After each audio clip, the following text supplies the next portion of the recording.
L'objet principal de cette réunion du comité de normalisation était la validation définitive des projets de texte à disséminer, c'est-à-dire à faire adopter soit par l'Assemblée générale de la FECAFOOT, soit par les assemblées générales des ligues décentralisées et spécialisées, premier point. Et ensuite, un autre point important, c'est l'établissement du chronogramme pour la suite des activités qui doivent naturellement culminer avec l'élection à la FECAFOOT. Ce qui faisait problème concerne à la fois les statuts et le code électoral, parce qu'il y a une espèce d'imbrication des choses.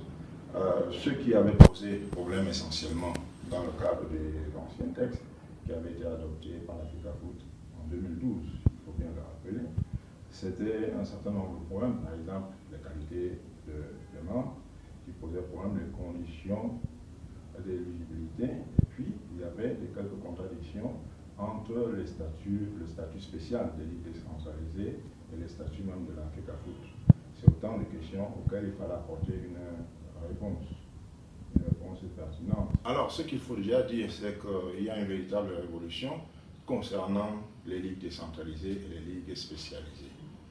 Conformément à la loi du 15 juillet 2011 sur les activités sportives, les ligues sont des associations en bonne et due forme. Donc, elles ont la personnalité juridique. Elles doivent adopter elles-mêmes leur propre statut sur la base des statuts types élaborés par la fédération à laquelle elles sont affiliées. Nous avons donc non seulement revu de fond en comble les statuts de la FECAFOOT, mais également élaboré les statuts types, à la fois pour les ligues décentralisées et les ligues spécialisées, sur le modèle des statuts de la FECAFOOT. Donc, première évolution, nous allons avoir des ligues décentralisées et des ligues spécialisées qui ont un statut juridique de personne morale. Nous sommes allés plus loin, nous avons défini les membres de ces ligues.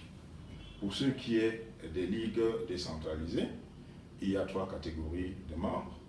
Il y a les clubs, le cas échéant, les ligues décentralisées inférieures qui sont affiliées, et enfin les associations de corps de métier. Pour ce qui est des ligues spécialisées, il y a 2 qualités de membres.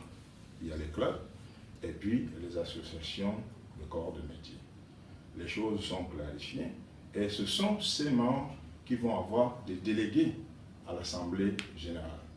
Donc plus jamais personne ne pourra être délégué à l'Assemblée générale à titre purement personnel, mais on est délégué à l'Assemblée générale parce qu'on a été admis à cette qualité dans le cadre d'un membre de la Ligue, c'est-à-dire soit les clubs, soit les associations de corps de métier, soit alors, si vous prenez le cas de la Ligue régionale, soit alors on est le représentant d'une des ligues départementales affiliées à cette Ligue régionale. Tous les textes ont été envoyés en même temps à la FIFA le 29 novembre. Et la FIFA les examine au fur et à mesure, je crois, d'abord en fonction de leur importance. C'est pour cela que les 2 textes de base, qui sont les statuts et le code électoral, ont fait l'objet d'une étude prioritaire au niveau de la FIFA. Ces textes sont revenus et ce que nous savons également, c'est que les responsables de la FIFA nous ont promis que les autres textes seraient disponibles au plus tard, au moment de l'Assemblée générale, de l'adoption des statuts du code électoral. Donc les choses sont tout à fait en bonne voie. Il y a un chronogramme qui va être rendu public par le président du comité de normalisation. Je vous ai dit tout à l'heure que ce chronogramme a été arrêté dans le cadre de la réunion que nous avons tenue. Ce chronogramme va être rendu public, le chronogramme de toutes les activités, avec, comme je le disais tout à l'heure, comme point culminant les élections au niveau de la fédération. Probablement quand? Avant le 30 novembre. Merci.